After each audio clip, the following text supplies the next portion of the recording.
Voilà, comme on approche de Tou Bishvat, alors on va faire des halachot sur les tolaïm, sur les vers. Puisqu'on a l'habitude de manger toutes sortes de fruits à Tou Bishvat, il faut connaître les halachot. Alors, qu'est-ce qui se passe? On te dit que... On parle dans le Orach Chaim HaKadosh de la gravité de manger des vers. Il dit que pourquoi il y a eu la sortie d'Égypte, si ce n'était que pour que les Juifs respectent la mitzvah de ne pas manger des vers, ça aurait suffi. Ouais. Il y a écrit dans la Torah, à propos de la sortie d'Égypte, il y a écrit Ki ani Hashem amale etrem eretz Misraïm. C'est moi qui vous monte de la sortie de l'Égypte. Alors il n'y a pas écrit qui vous sort de la sortie d'Égypte, qui vous sort d'Égypte. Il y a écrit qui vous monte. Il dit c'est le fait de faire attention au Tolaïm qui fait toute la montée, la supériorité du Ham Israël. Il dit il faut faire attention au Tolaïm. Alors il y a trois sortes de Tolaïm, trois sortes de vers. Les vers de la terre, bon, ce qu'on trouve dans les fruits, les vers de l'eau, qui sont dans l'eau, ouais, comme de l'eau qui n'est pas filtrée, etc. L'eau des puits ou des fleuves et des rivières. C'est pour ça qu'avant les gens mettaient une gaz sous le robinet. Aujourd'hui, c'est plus utile parce que les eaux, elles sont travaillées. Travaillées avec des produits chimiques, et elles sont nettoyées, elles sont filtrées. Donc, c'est plus la peine de faire ça, mais à l'époque, on devait faire attention à ça. Et si par exemple vous êtes en promenade et vous voulez boire de l'eau d'un fleuve, des fois il peut y avoir des vers dedans. Des vers ou alors ce qu'on appelle des haloukot, des sangsues. Donc il y a les vers de l'eau et il y a les vers de l'air. C'est-à-dire les mouches, les moucherons, tout ce qui vole. Donc il y a tout ce qui est sur terre, tout ce qui est dans l'eau et tout ce qui est dans l'air. Il peut y avoir des tolaïm dans les trois endroits. Alors là, il dit une chose intéressante. Il dit que il arrive quelquefois que les enfants ne s'intéressent pas à la Torah et aux mitzvot. Et il amène dans les livres que c'est à cause des tolaïm. Parce que les parents, ils font attention à la cacheroute, par exemple. Ils disent aux enfants, fais attention où tu vas manger un sandwich, khalavi, bassari, mais ils ne font pas attention au tolaïm. Quand les enfants ils mangent des olives, par exemple, ils leur disent pas, fais attention, il peut y avoir des tolaïm dedans. Ou des dattes, ou des figues, ou alors plein de légumes ou de fruits que les gens y mangent. Alors on ne fait pas attention, puisqu'on dit bon, c'est pas de la viande, c'est pas du lait, laissons-les manger. Il dit comme on les laisse manger sans leur dire de faire attention au Tolaïm, il dit c'est pour ça qu'ils s'éloignent de la Torah. Parce que les tolaïm, ça joue sur ça bouche le cerveau. Ça bouche le cerveau et automatiquement, ça rend les gens inintéressés par la Torah et par les mitzvot. Surtout que le Orach Chaim HaKadosh, il dit que quand est-ce qu'il y a eu des tolaïm? Quand la galoute a commencé.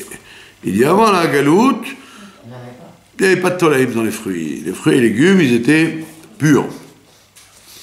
Dès que la galoute a commencé, Donc les forces du mal, elles sont rentrées partout, et donc elles sont aussi rentrées dans les fruits et légumes. Donc ça c'est le principal. Alors oui, il peut y avoir... Comment vous reconnaissez quel est tolaïm? Bon, dans les fruits et légumes qui s'ouvrent, alors on regarde ce qu'il y a dedans. Si à la moindre chose on enlève le noyau et on voit, et si c'est pas propre, alors on jette le fruit. Maintenant il y a des endroits où les tolaïm ils sont sur la peau.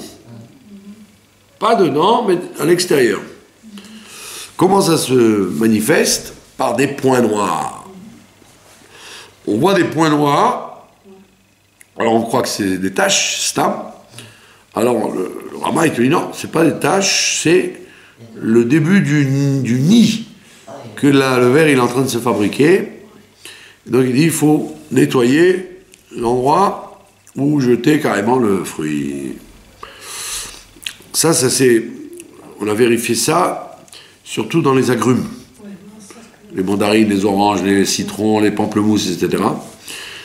Les rabbanim d'Angleterre, qui sont spécialistes en cacheroute, les rabbanim d'Angleterre, ils ont dit, quand vous voyez des oranges, belles oranges, bien fermées, et il y a des points noirs dessus, c'est en vérité des vers. Alors il faut faire attention, quand tu fais un jus, tu fais le jus, toi tu coupes l'orange en deux, et tu vas presser le jus comme ça, et il fait attention que sur tes mains, il n'y ait pas des points noirs qui restent, et qui peuvent rentrer dans le jus. Donc, il faut bien regarder que ces points noirs, ils ne restent pas dans la région du jus. Et quand tu nettoies, par exemple, une mandarine ou une orange, alors, des fois tu fais ça avec la main, et il t'en reste sur les doigts. Et après, quand tu manges le point noir avec la mandarine. Et tu fais pas attention. Et ça, c'est les rabbanim d'Angleterre qui avaient découvert ça à l'époque. Et c'est sur tous les agrumes. On peut trouver ça sur tous les agrumes. Et les pamplemousses, les mandarines, et donc il faut bien regarder, parce qu'il y a dedans, c'est très propre, il n'y a rien du tout, mais c'est sur la peau qu'ils sont. Maintenant, on te dit, à propos des enfants, ce qu'on a dit tout à l'heure sur les enfants, bien que il y a une halakha très bizarre, les enfants, leurs parents doivent les éloigner de manger taref, mais le beddin, lui, il n'est pas obligé. Le beddin, c'est-à-dire les gens extérieurs, qui ne sont pas les parents, ils ne sont pas obligés de faire attention. C'est-à-dire, exemple classique, si vous assistez à une bar mitzvah ou un mariage, et puis les gens, ils ont amené des bonbons. Mais ces bonbons, il n'y a pas d'hercher dessus. Donc s'il n'y a pas d'hercher, il peut y avoir dedans de la graisse interdite. C'est le problème principal du hercher des bonbons, c'est qu'il peut y avoir de la gélatine, des choses qui sont de la graisse. Alors on a jeté sur le khatal les bonbons, les enfants ils ont ramassé. Maintenant vous avez vu que un enfant il a pris un bonbon comme ça. Alors s'il y a un hercher, tant mieux. Mais des fois il n'y a pas d'hercher. Ou les gens ne connaissent pas, ou les gens ils disent allez, qu'est-ce qu'il peut y avoir dans les bonbons? C'est pas de la viande, c'est pas du lait. Et très souvent, dans ces bonbons en question, c'est carrément pas cachère. C'est pas que c'est pas grave, c'est pas cachère du tout. Et ça donne un goût. C'est pas que la graisse, elle est secondaire. Elle donne le goût, elle donne ou le côté moelleux, ou le goût du bonbon, etc. Donc, si vous êtes les parents, alors vous devez lui prendre le bonbon. Et si vous n'êtes pas les parents, d'après la Torah, ça ne vous regarde pas. Alors, qu'est-ce qu'on fait? Comment ça marche? Si l'enfant il est gentil, il accepte de ne pas manger, il est matov. Mais si l'enfant il fait un scandale, parce qu'il veut absolument le bonbon, Et vous, si vous lui arrachez le bonbon, il va crier, il va faire une histoire à la synagogue. Donc on te dit, pour l'empêcher, tu n'as pas le droit de lui donner dans la main, mais ce que tu peux faire, tu jettes. Tu jettes le bonbon et lui il va le chercher. Donc on voit bien que dans le chose taref, à part les parents, les étrangers ne sont pas obligés de faire attention à ça si les enfants crient.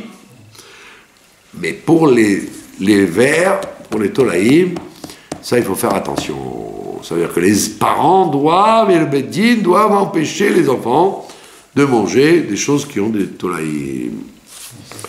Donc tu ne vas pas dire, moi je suis pas le père, ça ne me regarde pas ce que l'enfant il fait.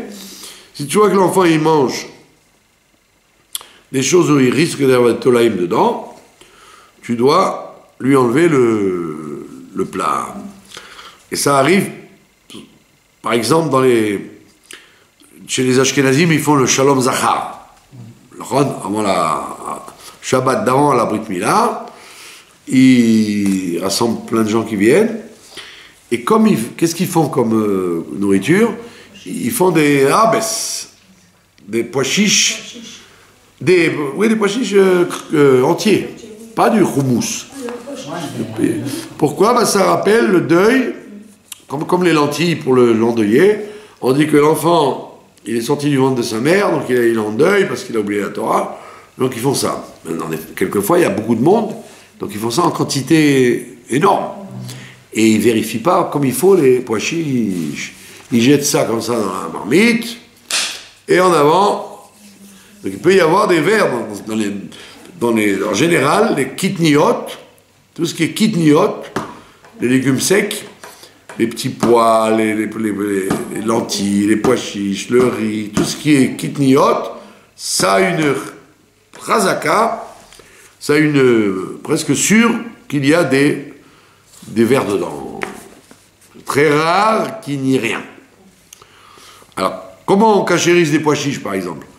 Alors, soit tu les plonges dans l'eau froide, et quand il y a un trou où il y aurait un verre dedans, ou un point noir, le pois chiche remonte à la surface, et tu vérifies comme ça. Ou alors, si tu es Yéré Shamaïm, tu vérifies un par un. Comme les grains de riz, comme les lentilles, comme les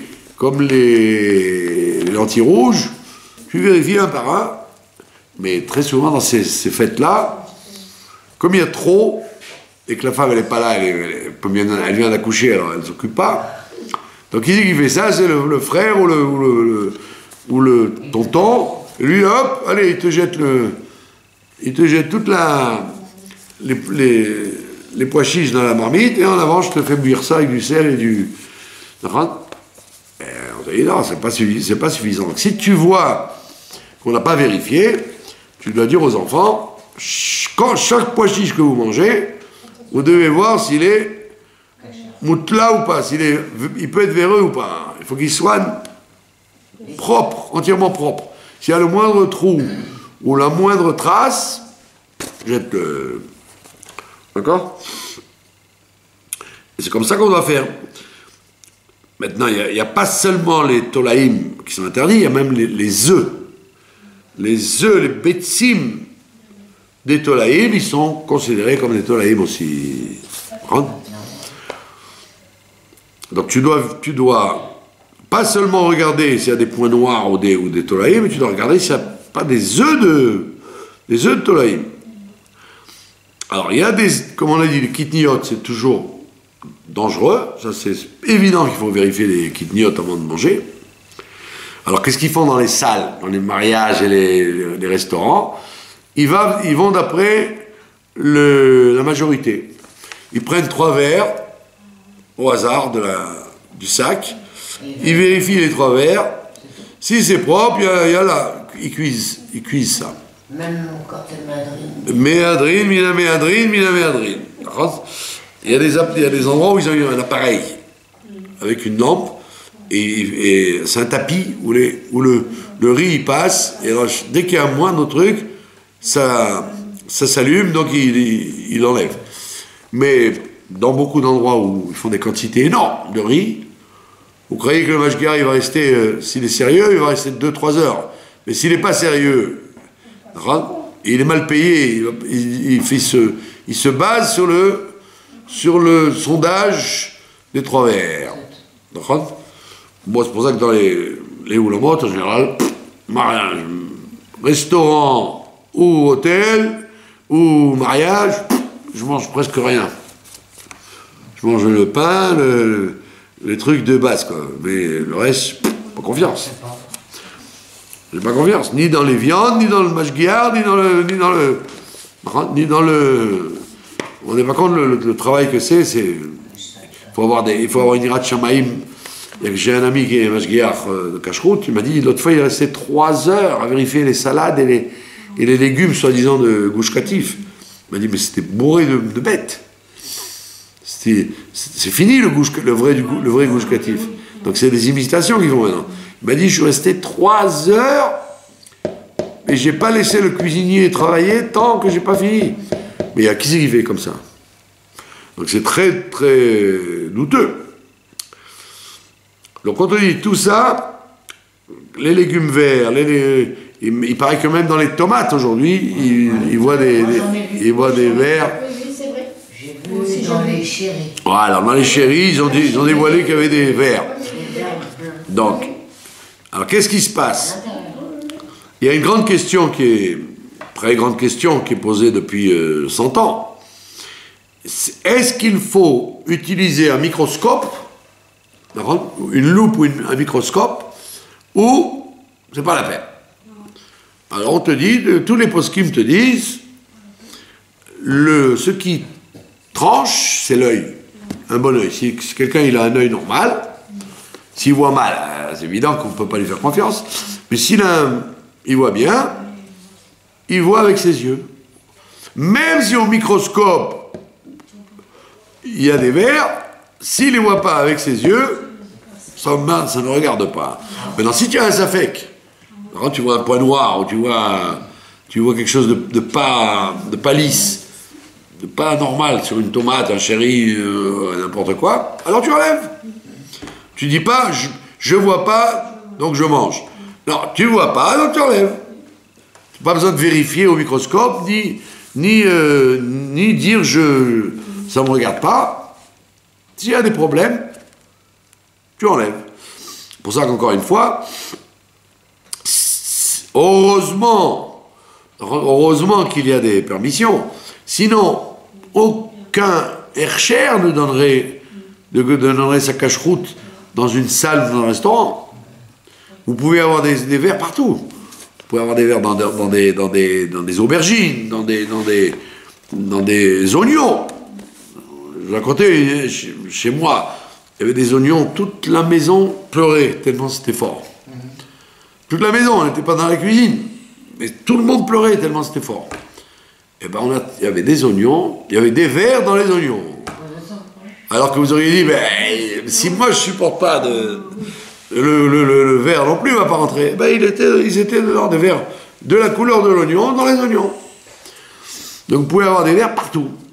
Alors quand c'est des légumes faciles, comme les carottes, vous voyez tout de suite. Mais quand c'est des légumes que vous n'imaginez pas, vous dites, il n'y a aucun problème. En réalité, il peut y avoir des problèmes partout.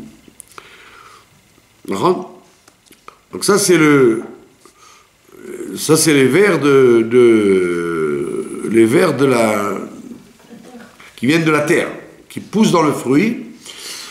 Le Rambam nous explique que si le ver il a poussé dedans, pendant qu'il était sur l'arbre, il était dedans, tu as le droit de le manger. Il fait partie du fruit. Ah ouais.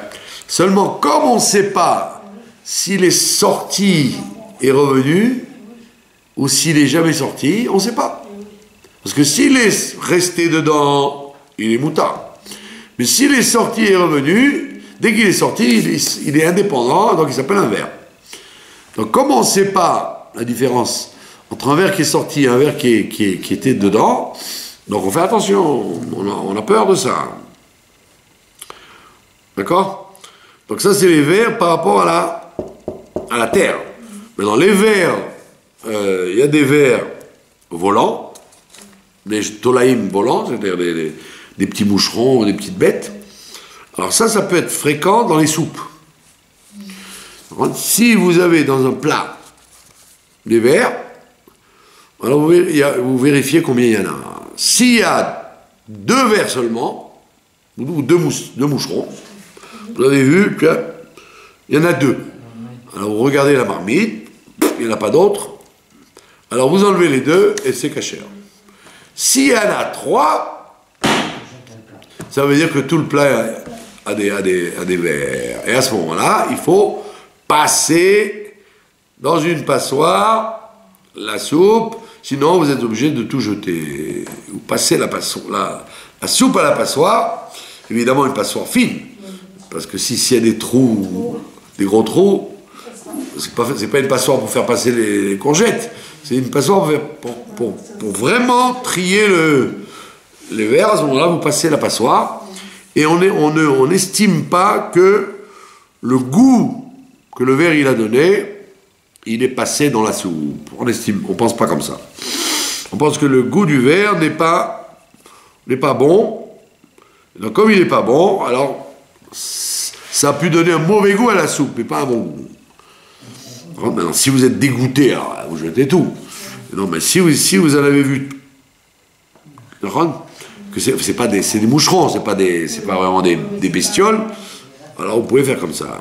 C'est pour ça que quand on cuisine, etc., quand on cuisine, il faut en général vérifier qu'il n'y ait pas des moucherons qui se promènent, parce que des fois avec la vapeur, ils tombent dans le plat.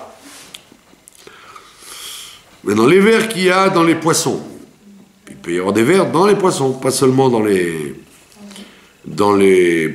légumes, mais dans les poissons. Comme c'est connu, le grand héros des vers, c'était la carpe. La carpe, elle avait plein de vers dans la tête. Donc en général, les gens, ils coupent la tête, mais il peut y avoir des vers sur la peau, ou entre la peau et la chair. Alors il y a des poskim qui disent que les vers qu'il y a entre la peau et la chair ne sont pas interdits, ceux-là. Seulement, très souvent, on ne sait pas s'ils étaient dedans depuis que le poisson était dans l'eau, ou alors ils sont venus après et ils se sont installés là-bas. Encore une fois, comme on ne sait pas, donc on a peur. Donc on doit vérifier, et si on ne peut pas vérifier, alors on fait tachoun. On fait des boulettes avec, on les hache. Parce que quand on hache, alors on mange pas une bête entière, on mange une bête en plusieurs morceaux, et donc c'est pas interdit. C'est comme ça, c'est pour ça, d'où l'origine du gefilte fish. Gefilte fish, parce qu'ils avaient peur de faire de la carpe où il y avait des vers dedans, donc ils nettoyaient ce qu'ils pouvaient, et après ils hachaient. Qu'est-ce qu'il y a encore comme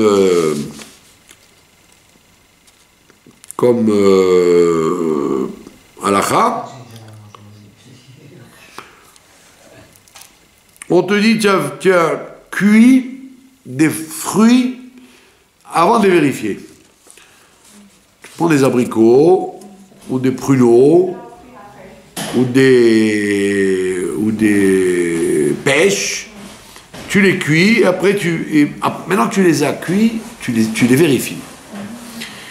Alors, si quand tu as cuit, tu te rends compte que ils sont véreux, il te dit, s'il y en a qu'un de temps en temps, alors tu enlèves le fruit et tu peux manger le reste. Mais si tu as trop de verre dans les fruits que tu n'as pas vérifié, ben là, il dit bien que tu les aies déjà cuits, bien que tu aies mis du sucre et tout ce qu'il faut, ben tu jettes tout. Tu n'as pas le choix, tu ne peux pas récupérer. C'est pour ça qu'on te dit, même si c'est par exemple les abricots, vous devez ouvrir l'abricot, les abricots secs ou frais, il faut le vérifier. Mais il arrive quelquefois que l'abricot sec vous avez encore une fois, comme la mandarine, des points noirs dessus. Alors aussi, vous ne pouvez pas dire, puisqu'il n'est pas dedans, donc c'est pas un verre. Il est très possible que le verre soit dessus, comme dans les mandarines. Ça fait des verres noirs, des points noirs qui sont des verres. D'accord? Maintenant, le côté facile de l'histoire. Vous avez remarqué qu'en Israël, on utilise beaucoup le grain de sésame. Il y avait du grain de sésame partout, dans les cases, dans les chalotes, sur les chalotes, dans les gâteaux, etc. Alors, ils utilisent des quantités énormes de grain de sésame. Or, le grain de sésame, il aurait tendance à être véreux. Alors, on te dit, en général, quel est le problème? C'est que on dit qu'un verre qui a été brûlé, il n'est plus un verre. Par contre, si il passe à une température très haute, il devient de la poussière.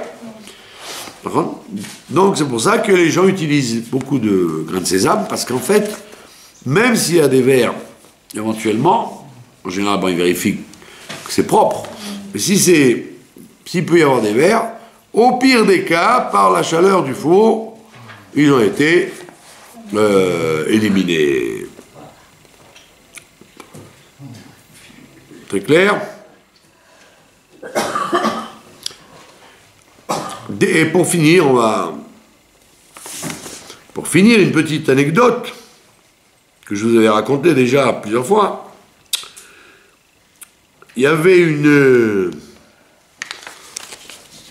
avait un groupe d'étudiants à Aix-les-Bains qui étudiait au collège du Rav Elbaz. Il y avait un monsieur qui s'appelle Rav Elbaz, qui est encore toujours là-bas. Et lui, il leur a dit, si vous avez remarqué, quand on étudie dans les textes, on se rend compte que jusqu'au XVIe siècle, jusqu'à Rabbi Yosef Karo, vous avez une énorme quantité de décisionnaires, de commentateurs, de philosophes séfarades. Alors je remets. Donc quand vous observez l'histoire du peuple juif, vous voyez que jusqu'au XVIe siècle, jusqu'au Rabbi Yosef Karo, vous voyez des séfarades partout. En halakha, en Gemara, en philosophie, en Kabbalah, en pensée juive, énorme. Le Kuzari, le Rambam, le Ritba, le Rashba, le Moreh Nevuchim, tous les livres que vous imaginez, jusqu'à Rabbi Yosef Karo, il y a très peu d'Ashkenazim et énormément de Sfaradim. Pitom, 16e siècle arrive, vous voyez, renversement de tendance, jusqu'à nos jours, vous avez très peu de Sfaradim, comme des grandes pointures, quoi, le Orach Chaim, le Chida, le Ben Ishra, etc.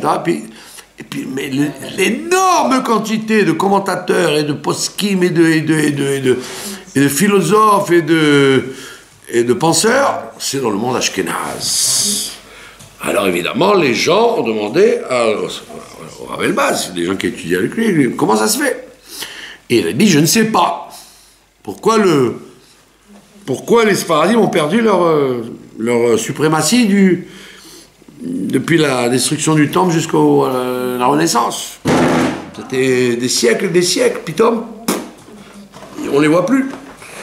Alors ils ont dit, on va demander au Baba Salé. Et ils ont été voir le Baba Salé, et ils lui ont posé la question, et il a dit, parce que les Sfaradim ne faisaient pas attention au Tolaïm, dont on a parlé. Comme on a dit au début du cours, on a vu dans les livres que beaucoup d'enfants ne sont pas intéressés à la Torah et les mitzvot, parce que justement, ils mangent des vers. Pas parce qu'ils ne mangent pas taré, kasher, ils font attention à la viande, le lait, ils font attention. Mais les vers, ils s'en fichent. Ils mangent des olives, ils ouvrent pas, ils mangent des dattes, ils ouvrent pas, ils mangent des pois chiches, ils ouvrent, vérifient pas, etc. Et donc, la même réponse qui est écrite dans les livres, le Baba Salé l'a faite aux gens, il leur a dit, c'est pas chaud à comprendre, parce que les Ashkénazim n'avaient rien à manger, à part l'Europe de l'Ouest, où ils avaient, c'était généreux, quoi, l'Angleterre, la France, etc. Mais l'Europe de l'Est, où la plupart de la Torah s'est trouvée, ils n'avaient rien à manger. Donc quand vous mangez rien, vous risquez pas de manger des vers. Quand vous mangez des pierres, vous mangez pas de vers. Alors qu'est-ce qu'ils avaient? Un peu de pain, un peu de... Vous voyez, la gastronomie d'Europe de l'Est, elle est un peu légère. La corne, le kougel et le cornichon. Ouais, il n'y a rien. Donc quand on mange rien, ben, on mange pas de verre. Alors que les séfarades, sur tout le bassin méditerranéen et la Turquie, ils avaient de l'abondance, beaucoup plus. Et donc quand il y a de l'abondance, c'est automatiquement des légumineuses, et des fruits frais, et des légumes frais. Et à l'époque, il n'y avait pas ce qu'aujourd'hui les gens critiquent, le rissous. Il n'y avait pas les gens mangeaient bio. Ils mangeaient bio parce qu'il n'y avait pas de toxines qu'on mettait sur les légumes. Donc ils mangeaient bio, donc quand tu manges bio, ben, tu manges des vers. Parce que y a pas, les vers, ils n'ont pas peur, ils sont libres. Mais pourquoi avant le XVIe siècle, les séfarades ne mangeaient pas de laine, il n'y avait pas de tolaïm alors? Non, ils faisaient attention, sûrement, ils faisaient plus attention. Et il y avait plus certainement moins d'abondance. Donc le Rambam et le Kuzari et le Ibn Pakuda et tous ces gens-là, qui étaient des prophètes presque. Je dis, comment, où sont-ils passés tous? Où sont-ils passés? Et donc le Baba Salé a répondu, c'est parce qu'ils ne faisaient pas attention au Tolaïm. Donc il faut faire très attention. Mais vous voyez bien dans toutes ces salles de mariage, ces restaurants, il y a une abondance colossale. Mais est-ce que vous pouvez avoir confiance dans la surveillance? C'est très délicat. Très délicat de vérifier le riz et les haricots. D'accord. Donc j'ai raconté en même temps cette histoire, puis c'est là, il du Baba Salé, donc c'était une occasion de raconter une histoire sur lui. Voilà, très belle histoire du Baba Salé. Mais en même temps, c'est très instructif. Ça veut dire que si vous dites, comme on a dit, les Tolaïm, ça bouche le cerveau. Les Tolaïm, ça bouche le cerveau. Ça rend les gens fermés. Et donc, il faut faire attention. Donc c'est vrai que l'abondance, c'est merveilleux. Mais l'abondance peut amener à la négligence dans la cache-route. Les gens ils disent, ouais, c'est le mashguer dont je vous ai parlé, c'est un ami. Il m'a dit, les gens, ils vont dans la salle, ils me disent, c'est marpout, c'est machin. Il dit, c'est secondaire, ça. Il dit, les gens, ils font pas attention aux salades et à tout ce qu'ils amènent. Et le directeur, il dit, bon, allez, ça va. C'est du pseudo-gouche-cative, allez, fais. Et c'est pas évident. Vous avez du persil et tous ces légumes et ces épices qu'on met peuvent être véreuses. Voilà. Donc il faut faire attention. Par exemple, les poireaux aussi. Dans tout ce qui peut être, vous avez des possibilités. Il faut jamais dire il n'y a rien dedans. Non, mais le vinaigre, c'est pas... Alors le vinaigre, vous êtes bravo, c'est une très belle question. Le vinaigre de l'époque, il était efficace. Mais le vinaigre synthétique qu'on achète aujourd'hui, il n'est pas efficace du tout parce qu'il tue peut-être la bête, mais la bête elle descend pas, elle reste, elle s'accroche, elle reste. Elle est morte, mais elle est là. C'est pour ça que la rabbanoute, elle vous dit, il y a, dans l'armée ils font ça, ils vous disent que vous achetez un chou qui n'est pas bourré de pesticides, ils vous disent, d'après la halakha stricte, Rabbi Yosef Karo, tu coupes en 4, tac, tac, tu mets dans le vinaigre, et c'est bon. Mais on sait très bien qu'aujourd'hui, le vinaigre d'aujourd'hui, c'est un vinaigre bidon. Il n'a pas la force de faire sortir le... Moi, ma grand-mère, elle prenait le reste du vin d'Avdallah, elle faisait du vinaigre avec. C'était du vinaigre naturel qu'on utilisait. Mais depuis qu'il y a du vinaigre cachère partout et synthétique, on voit que le vinaigre d'aujourd'hui fait plus peur aux bêtes. Il les tue peut-être parce qu'il est fort, mais la bête s'accroche, et moi je l'ai vérifié, je l'ai vu. J'ai vu dans des salades, vous avez beau vinaigrer, après, à l'œil nu, hein, sans avoir besoin de microscope, vous voyez, vous faites comme ça, et le verre ne sort pas, il ne veut pas bouger. Alors quand il est déguisé, quand il est noir, alors c'est bon, vous pouvez l'enlever parce que vous le voyez. Mais très souvent le verre, c'est un gros malin. Il prend la couleur, il se déguise dans le légume et le fruit dans lequel habite. C'est ce qui se passe dans les figues, d'accord ? Les figues fraîches, soi-disant. Le verre, vous voyez qu'il n'est pas là. Et après, quand vous les laissez dehors pendant un quart d'heure, ils sortent. Et ils ont la même tête que les fibres de la figue.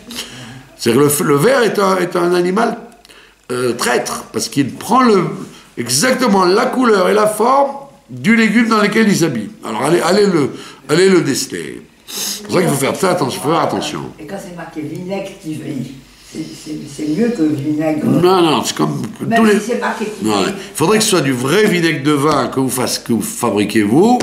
Alors, vous pouvez vérifier si ça marche. Mais sinon, les vinaigres modernes, ils ne sont pas assez forts et pas assez efficaces. Alors, c'est faux quand ils mettent vinaigre Tivry. Non, il peut être Tivry, mais il faut essayer. Vous pouvez essayer, mais apparemment, tous les vinaigres d'aujourd'hui, pourquoi ils ont inventé le truc du gauche catif ? Les vinaigres européens.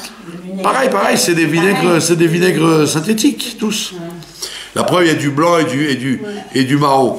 Le marron, c'est un colorant qui le fait, et le blanc, c'est parce qu'il est synthétique. Sinon, un vinaigre, à l'origine, c'était fait à base de vin aigre. Et là, c'était efficace. Donc, il faut faire attention. Comment il faut faire pour le fabriquer soi-même ? Comment il faut faire, alors, si on n'a pas ça ? Alors, prenez du vin et vous le laissez aigrir. Et essayez, après, de voir si effectivement, il est efficace. Voilà, ça, c'est pour la cache-route des Tolaïm. Faites très attention. Et donc, plus vous faites attention, et plus vous êtes protégé des Tolaïm. Deuxième volet de notre cours, la paracha de la semaine. Alors, dans la paracha, il y a une phrase intéressante et qui porte à réflexion. Il y a écrit, quand ils sortent d'Égypte, dans la paracha de Bo, ils sortent d'Égypte, il y a écrit là-bas, où le Chol Bnei Israël, tous les Bnei Israël, quand ils sont sortis, Lo yecheratz kelev le shono. Il n'y a aucun chien, quand ils sont sortis le lendemain à midi, en caravane de millions de gens qui sortaient, les Égyptiens, ils étaient à plat, donc ils n'ont pas réagi, mais on te dit, aucun chien n'a fait grrr, n'a tiré sa langue comme un chien. En général, les chiens, quand ils aiment pas, quand ils ont peur, quand ils sont de mauvais poils, le chien, il grogne. On dit, aucun chien n'a grogné, il mis sa langue contre les Bnei Israël au moment où ils sont sortis. Vous voyez, des fois, vous êtes dans la rue, vous voyez un chien, il a peur de vous, alors il commence à aboyer, il va rien vous faire, parce que c'est lui qui a peur, c'est lui qui est mal à l'aise. Et il fait waouh, waouh, waouh, il vous, de loin, il vous dit qu'il vous aime pas, quoi. Il vous montre son antipathie. Et là, on voit qu'aucun chien n'a aboyé et n'a grogné devant les Bnei Israël. Alors évidemment, il y a beaucoup d'explications. Celle dont on va parler ce soir, c'est l'explication psychologique qu'il y a là-dedans. Il y a écrit dans la paracha de Noach que Noach, il a eu une bracha, que la peur des animaux et des bêtes féroces, elle sera sur toi. Les animaux ont peur de toi. Et la Gemara, elle dit, quand un animal féroce, il voit devant lui un homme, alors il lui fait rien. Comme Daniel dans la fosse aux lions.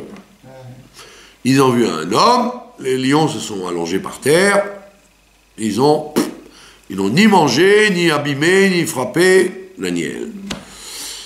Et donc, mais si la bête, elle voit un animal en face d'elle, alors elle n'a pas peur. Elle n'a pas peur parce qu'elle est plus forte. L'homme en tant qu'animal, il est moins fort qu'un lion, qu'un guépard. Voilà, donc c'était une référence, et la même chose avec les chiens. Les chiens, c'est ça le chidouche de la paracha, les chiens, ils auraient pu dire, avec les 49 portes d'impureté dans lesquelles ils étaient, ils n'avaient rien. Ils n'avaient pas de mitzvot, ils n'avaient pas de Torah, ils ne pouvaient pas être kadosh, ils ne pouvaient pas être purs. Ils étaient très grossiers, c'était encore des esclaves. Donc vous auriez pu dire, avec ce poids qu'ils avaient sur eux, c'est sûr que les chiens, ils auraient aboyé dessus. Et on voit que les chiens ont vu sur eux une sainteté particulière, ils n'ont pas aboyé, pas grogné, pas crié, etc. Donc de là, tu apprends un phénomène très intéressant, c'est que la réaction des animaux vis-à-vis de toi te montre si tu es kadosh ou pas. Si l'animal te respecte, ou il a peur de toi, ou alors il te respecte, alors ça veut dire que tu es saint, kadosh. Si il aboie sur toi, ou qu'il te fait des signes qu'il n'a pas peur de toi, ça veut dire que c'est un signe que quelque chose qui ne va pas, quelque chose qui ne va pas chez toi. Alors maintenant, évidemment, vous allez poser une question très forte. C'est que tout ce qu'on raconte, c'est du temps où les gens y vivaient avec des animaux. Donc comment je pourrais savoir si je suis kadosh ou pas? Eh ben, si je vois un loup, un lion, un méchant loup, un méchant chien, si je vois qu'ils réagissent, comment ils réagissent, je vois si je suis bien ou pas. Mais aujourd'hui, la plupart des êtres vivants vivent dans des villes. Il n'y a pas de lion à tous les coins de rue. Il n'y a pas de rhinocéros, il n'y a pas d'éléphant. Par contre, tu ne risques pas de rencontrer un loup. C'est rare. Donc, comment tu vas savoir où tu en es? Puisque tu n'as plus le thermomètre des animaux pour te le faire savoir. Tu n'as pas le chien qui n'aboie pas pour te dire, ah, tu vois, tu as beau sortir d'Égypte avec toutes tes avérotes que tu as faites, et l'impureté, la vodazara, il y en avait qui avaient la vodazara dans les poches encore. Et les chiens, ils les ont laissés passer avec le plus grand respect. Donc ils ont su qu'ils étaient bécédères, ils étaient bien vis-à-vis de Dieu. Mais nous, comment on va savoir aujourd'hui? C'est une question. Alors on répond tout simplement, si vous vous rappelez au début de la paracha de Shemot, quand Yocheved et Myriam, elles n'obéissent pas à Pharaon, il leur dit, pourquoi vous n'avez pas écouté ce que j'ai dit? Alors il dit, parce que les femmes juives, qui chayot hena, ce sont comme des bêtes. Avant qu'on arrive, l'enfant il naît comme les bêtes. Les bêtes, elles n'ont pas besoin d'un vétérinaire, elles accouchent toutes seules. Le vétérinaire, il vient qu'après pour s'occuper du veau, du chameau, du petit cheval. Mais la bête, toute seule, elle se débrouille. La lionne, la louve, toute seule. C'est l'argument qu'elles ont sorti à Pharaon. Ce sont des bêtes, comme des bêtes. Donc quand on arrive, ils sont déjà nés, alors on s'en va, on n'a rien à faire. Et effectivement, comme Rachi explique, il y a Yosef, on l'appelle le taureau, Yehuda, on l'appelle le lion, Binyamin, on l'appelle le loup, Dan, on l'appelle le serpent, Issachar, Naphtali, on l'appelle l'antilope, qui court vite. On voit bien que dans la Torah, très souvent, on compare les tribus et les gens à des animaux. Et là, il y a un livre, plusieurs livres, qui s'appelle Chokhmat HaPartsouf.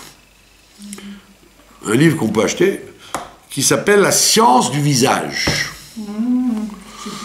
Science du visage, et il vous dit qu'effectivement, chaque individu, juif ou goy, chaque individu, il a une tête d'animal. Chaque individu. Il y a des gens, ils ont une tête d'ours. Qui c'est qui a écrit ce livre? C'est un des Sfaradim du Moyen-Âge, justement, qui a écrit Chokhmat HaPartsouf pour expliquer comment analyser les gens qui sont devant toi. Il y a des gens qui ont une tête de renard, des directeurs de banque, ou des avocats, ou des hommes politiques. Vraiment, ils ont une tête de renard. Mais, comme ça, ouais. Il y en a qui ont une tête de chat, il y a une tête de... Vous voyez, qu'ils dorment ou qu'ils ne dorment pas, qu'ils soient devant vous, ou qu'ils soient réveillés ou pas réveillés, qu'ils fassent la tefila ou qu'ils soient au bureau, vous voyez, en vérité, comme vous voyez, il a la tête. Il y en a qui ont une tête de chien, une tête de loup, chaque individu, il a une tête d'un animal. Rien à faire. Quand on sait bien voir, évidemment. Alors, il y a des gens chez qui c'est gros comme une maison. Même pas besoin d'avoir lu le Chokhmat HaPartsouf. Tout de suite, vous voyez, celui-là, il a une tête de renard.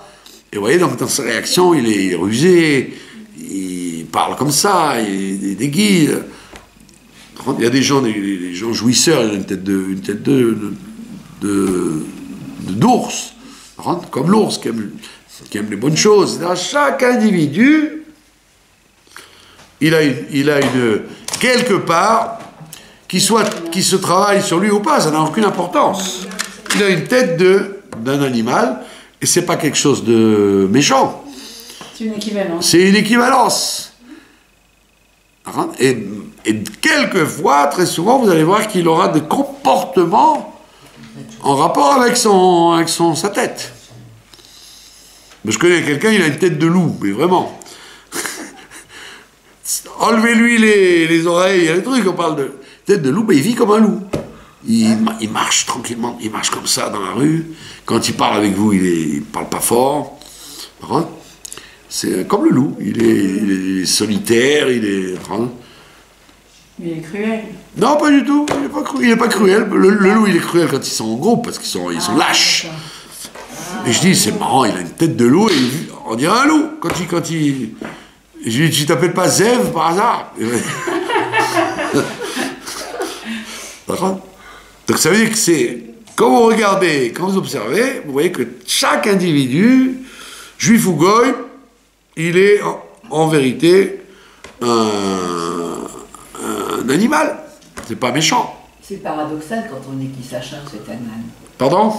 Ça pourrait paraître paradoxal quand on dit que Issachar c'est un âne. Issachar, ah oui, justement, comme l'âne, ça veut dire qu'il est... Vous voyez des gens comme ça qui ont le sentiment de tout le poids de la vie sur leur dos. Il y a des gens comme ça, c'est comme des ânes. Et ils sont têtus, et vous pouvez parler jusqu'à demain avec eux, ils ont une idée, ils ne la lâcheront pas. Et ils n'ont pas besoin d'avoir des grandes oreilles et une queue. Ils ont un comportement d'âne. Mais Kitso, voilà la réponse à notre problème. C'est qu'en vérité, comment tu vas savoir si le chien va aboyer contre toi, et comme il a dit à Noir, les animaux, ils auront peur de toi, c'est en fonction des réactions des gens sur toi que tu vas savoir où tu en es. Tu n'as plus besoin d'aller dans la forêt et rencontrer les loups et les lions. Dans la société dans laquelle tu vis, comment la caissière elle va te répondre, comment le directeur il va comment le policier il va te dire bonjour monsieur. Donc si jamais le matin tu t'es réveillé et tout le monde te saute dessus, c'est que en haut on veut te faire un signe qu'il y a quelque chose qui ne va pas. Alors celui-là il t'agresse, celui-là il t'agresse, celui-là il t'agresse, tu dis j'aurais dû rester au lit aujourd'hui, qu'est-ce qui se passe? Tu vas à la caisse, la petite vendeuse, tu dis mais tu vois pas qu'il y a la queue, va-t'en d'ici. Qu'est-ce que j'ai fait? J'ai rien dit. Alors qu'une autre fois, elle va dire, passe devant, passe, tu n'as qu'un article. Comment ça se fait qu'hier, elle m'a fait la tête? Ça dépend de toi. Donc la seule référence qu'on ait pour vérifier où on en est spirituellement, c'est justement la réaction des êtres humains vis-à-vis de nous. Et donc ça c'est le quotidien.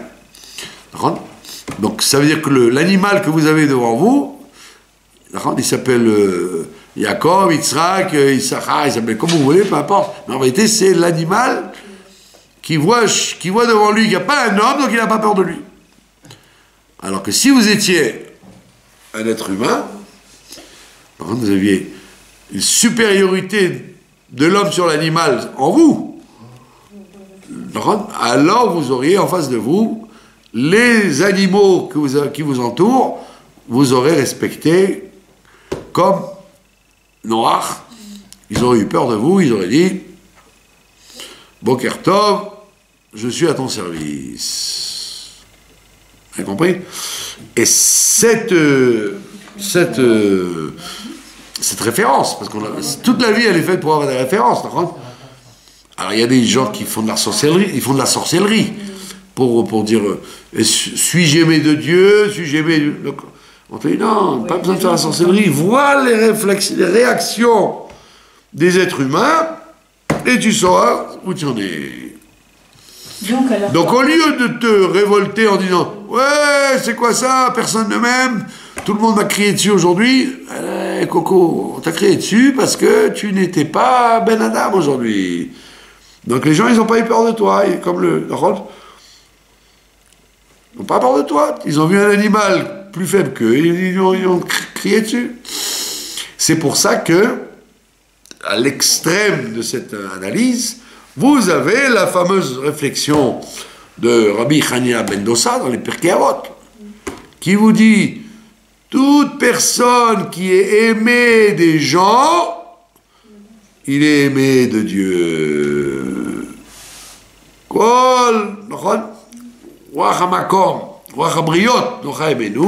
Tout ce que les créatures, il ne dit pas les gens, il dit les créatures, ça veut dire même les gens les plus vulgaires chez les goïms, etc. Toute personne qui est agréable aux yeux des créatures, c'est une preuve qu'il est agréable aux yeux de Dieu.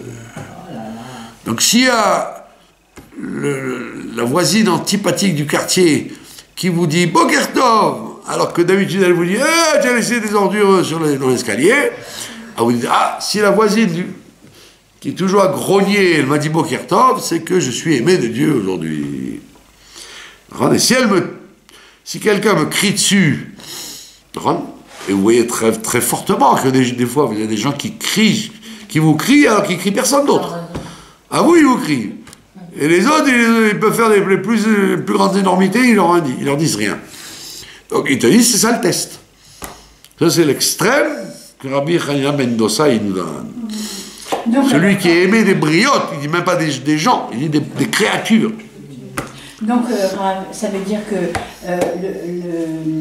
le fait que Or HaChaim, avec l'histoire des lions, le Rav... Voilà, le Rav en Kawa, etc. Donc ça veut dire que... Tous ces gens-là, ils étaient comme Daniel Megovariot, ils ont vu un homme devant eux, donc ils étaient en respect devant lui. Et la même chose avec ça c'est le cas classique, parce que c'est des animaux. Mais comment le savoir? C'est avec les goïms. Les goïms, les juifs, tous les gens que vous rencontrez dans la vie, s'ils vous laissent tranquille, s'ils vous respectent, c'est parce qu'ils vous regardent comme... Ils vous regardent rien en vérité, ils sont chaliards, ils sont délégués par Dieu pour vous faire un signe, pour vous dire tu es comme il faut ou tu n'es pas comme il faut. Et ça, on l'apprend de notre histoire des chiens qui n'ont pas aboyé quand les Juifs sont sortis. Vous auriez pu dire dans la situation dramatique dans laquelle ils étaient, dans les 49 portes de l'impureté, c'est plus que aboyer, ils auraient dû leur sauter dessus, les chiens. Je dis non, le peu le peu qu'ils ont fait, un Corban Pessah, la Brit Mila, la volonté de sortir d'Égypte, de recevoir la Torah, ça leur a donné sur eux une aura, une lumière que même les chiens ils ont perçu. Parce que dans la vie, si quelqu'un vous fait la tête et vous fait une réflexion, vous dites, c'est lui qui s'est levé du pied gauche aujourd'hui, celui-là, qu'est-ce qu'il m'a fait? Le chien, le loup, ils n'ont pas de libre arbitre, donc c'est facile, c'est plus facile. Vous auriez dit, bon, le chien, il m'a crié dessus parce que c'est un chien. Il n'y a pas de libre arbitre. Mais lui, s'il m'a crié dessus, c'est peut-être sa méchanceté à lui et son libre arbitre à lui, moi j'ai rien à voir. Je dis non, si tu étais comme il faut, l'autre en face, il n'aurait pas réagi comme ça. Donc c'est un grand test. Comment savoir comment on est jugé par Dieu? Ben, tu sais comment tu es jugé par Dieu en voyant la façon dont tu es jugé par les hommes. Si les hommes, si les êtres humains, juifs ou goy, te respectent, alors c'est que tu as des bonnes choses à ton actif, et c'est pour ça que le monde réagit comme ça. Et ça, on l'apprend de notre passouk du chien qui n'a pas aboyé. Est-ce que vous avez des questions?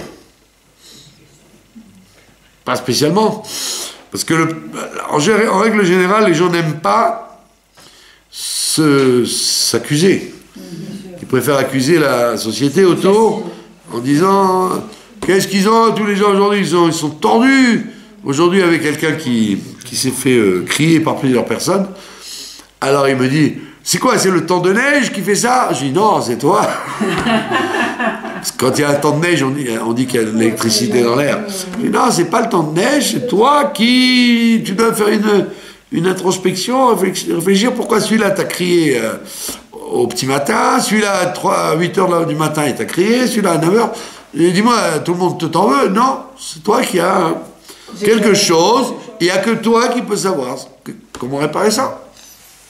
Et les gens qui sont aimés des créatures. Ah ben c'est ce qu'il te dit, Rabbi, ramène-nous ça. Les gens qui sont aimés des créatures, s'ils sont aimés des créatures, c'est qu'ils sont aimés de Dieu. Je le sais, d'accord. Parce que c'est ce qui se dégage d'eux qui fait que les autres viennent vers. Non, pas ça dégage même, ça n'a pas besoin de dégager, c'est automatique. C'est un calcul d'en haut qui se répercute en bas dans les réactions des hommes. Pas besoin qu'ils soient souriants et chevreman et avec le cheese, le sourire américain. Non, il peut même être antipathique, il peut même être de mauvais poils. Les gens ils vont être gentils avec lui parce que à l'intérieur il a des dossiers positifs. On ne parle pas d'avoir du charme et du charisme et d'être souriant et non. Non, je voulais savoir comment ça se manifestait en fait. Eh oui, sinon vous auriez dit c'est facile, il y a des gens qui sont narces, tout ce qu'ils disent c'est pas intéressant, ils sont pas beaux, ils sont râleurs, vous n'avez pas envie de les aider, donc ça n'a rien à voir. Il y a d'autres gens qui sont aimés qui ont de la grâce. On dit non, c'est parce que tu as déclenché ça. Comme l'histoire d'Esther, qu'on va voir bientôt, qui n'était pas belle, elle était vieille, elle était tout ce qu'on veut, verdâtre, et pourtant elle trouvait grâce à tout le monde, parce qu'elle avait des actions de tzadékette. En fait, c'est l'intériorité. Voilà, c'est l'intériorité qui est perçue comme un appareil électronique qui perçoit, qui a une sensibilité à ça.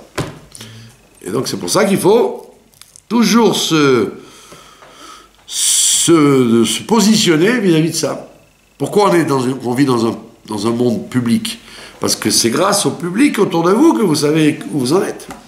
Si vous étiez seul sur une île déserte, vous diriez je suis formidable, je suis extraordinaire, les oiseaux chantent, oui, il n'y a que dans la société que tu vois si effectivement tu es aimé de Dieu ou pas aimé de Dieu. Et ça, c'est les créatures extérieures qui te font savoir. Voilà. Pas de questions? Voilà, je vous remercie de votre attention. Hazak ou Baruch. Hazak ou Baruch.